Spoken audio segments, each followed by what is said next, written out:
Issue 73. We start out with Sonic giving his parents new wedding rings as an anniversary gift, while we get that same old waste of time recap text at the top of the panel that always says the same text, and I'm really sick of it by now. Sonic then says that it was Uncle Chuck and Nate who made the wedding rings out of power rings, giving them the credit they deserve. I'm glad Uncle Chuck was allowed to do something because so far it seemed to be just Nate. So would they be able to use their rings for magic stuff, like with power rings, or was it totally pointless? Because rings normally give you, like, invincibility, and then they just scatter away. It makes sense Sonic's giving them this, since he promised he was going to make it up to them for making them worried calling all night about him and avoiding them for weeks. Then Nate compliments Chuck on always being his finest student, and it's revealed that Chuck was the one who received the sole credit for the creation of the rings all those years, while Nate's name and existence were left out of the Kingdom records for him being a human. So that explains why nobody in the city knew who Nate was, despite him being with the royal family and all.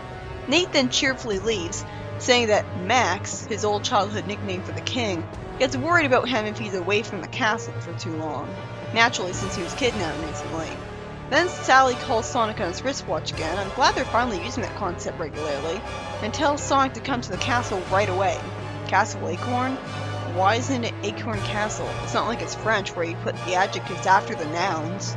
Then Sally tells Nicole that she won't tell her father about her findings until she's completely sure of it. Ellis wonders what's going on, and sadly says that he can understand if his sister doesn't trust him, because, why, she doesn't even know me. And apparently he thought for years that she had perished during the Overlanded conflict. Elias admits that he's having a hard time getting used to his new life here, and that he and his sister have been avoiding each other, and he can't talk with his father because he's so preoccupied with his mother's illness already. So Nicole lets them have a moment alone together. I'm not really sure how. And Sally relates to Elias about her life changing so much. Then Elias reveals rather interestingly that he doesn't want to rule the kingdom. He spent his life dreaming of curing his mother and finding adventure. He never wanted to be king. And he didn't tell his father because he wouldn't listen or understand. This makes sense. It makes him all the more interesting. Meanwhile, we see Robotnik telling Snidely about how only one satellite remains dormant, while joking around about how all Snidely can do is stutter as if he doesn't know why he's so shocked. For some reason, Robotnik's already forgiven him. I can only assume that Robotnik actually does have a family attachment to him deep down, because that's the only explanation I can think of for why he never roboticized him or killed him. And as I expected, it looks like it was him who was activating those satellites. We then find out that Nicole has found out about the satellites above Mobius. It makes sense that she'd know about this since she showed GPS capabilities a while ago. You know, with the non-existent internet that Mobius once taken over by Robotnik has.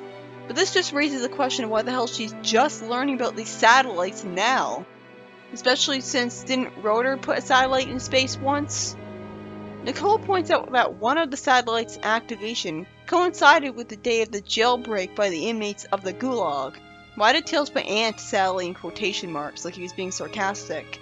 The second satellite's activation over the southern tundra had seismic activity because that resulted in several avalanches. So yeah, the first satellite, apparently that was supposed to be responsible for Snidely breaking out. But you can't blame me for thinking that it wasn't, because I didn't really see the connection. I mean, a satellite activates way above a jail that it's not connected to at all. And somehow that opens all the cell doors? What's the connection? It seems really arbitrary, like they just made it up on the spot. But I'm sure they've been planning all this satellite does this thing for a long time.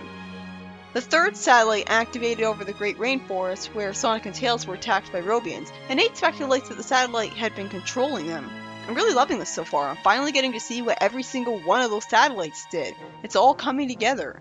Although again, an attention whore like Robotnik wouldn't logically hide himself away and just let Robototropolis be taken like that. I knew there was a good explanation for those meteorites falling on the city. That was the result of a tractor beam from the fourth satellite. Makes more sense than Kodos and Arachnus somehow doing it with magic. Sonic really thinks Snidely bit the dust? I'm so naive. The fifth satellite had activated over Big Kahuna Island. What's that one supposed to be responsible for? They never say. I don't see how a mere satellite could be responsible for a mutate giant squid rising out of the sea and stuff.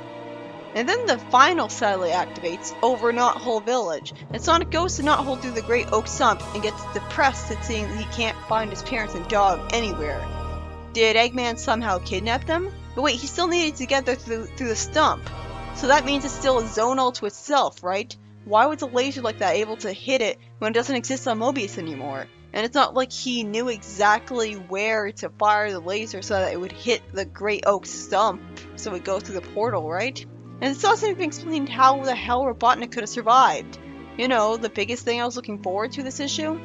Then we have a backup story I had to find. Oh look, it actually has text this time telling you that it took place before the main story. Why don't stories do that more often?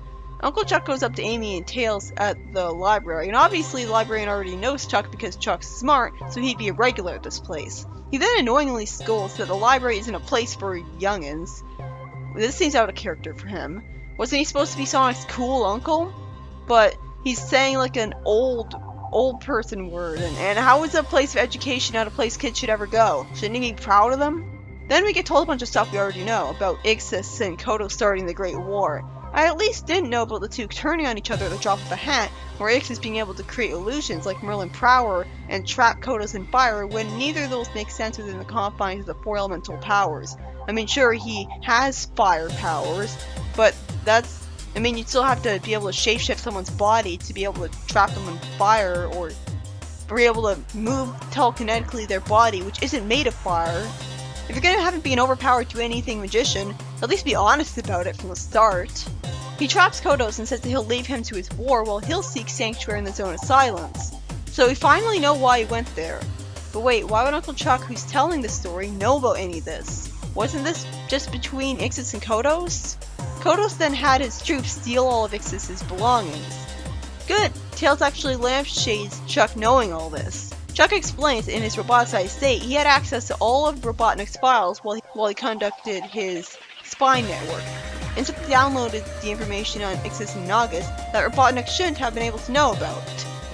Chuck reads about how two scouts from opposing sides in the Great War met on friendly terms, trying to prevent the war, but then a group of thugs showed up and brought them before Kodos, who proceeded to kill them both. Still, so what kind of upbringing did Kodos have to be so obsessed with causing war against the Overlanders at all costs? Naturally, when both sides received their messages thanks to Kodos, they were convinced they were dealing with brutal savages for enemies. The first story was by Carl Bullers, and not much of anything really happens in it. Until the very end, it doesn't even make it clear what happened anyways. Aside from learning that Elias isn't interested in being a king yet, we learned what every satellite actually did. And during that, it's implied that Robotnik used a satellite to magically let Snidely escape from jail, which is better than him escaping by dropping a nail file. But come on, it looked so stupid and arbitrary at the time. How was I supposed to know? It still would have made more sense if he escaped by making a deal with Ixis Nagas. But for the most part, nothing really happened in the story other than exposition. Say what you will about the Echidna history stuff, but at least that comes with actual stories with characters and plots involved telling us about that exposition. It's not just being dryly told stuff by Nicole. The second story was by Ken Penders and explains how Ixis and Nagas didn't really get along before the Great War started for some reason, and how Kodos manipulated the two sides into fearing the other when before they didn't really want to start a war. Because, that's right, they weren't really entirely made up of evil people.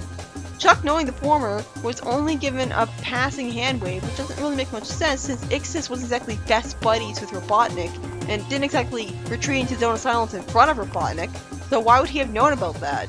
Really, the story was just some more exposition about the pre-Great War history that may or may not have been necessary in the first place, and with a weird out-of-character moment for Chuck. Now I hope the next issue will actually explain Eggman coming back.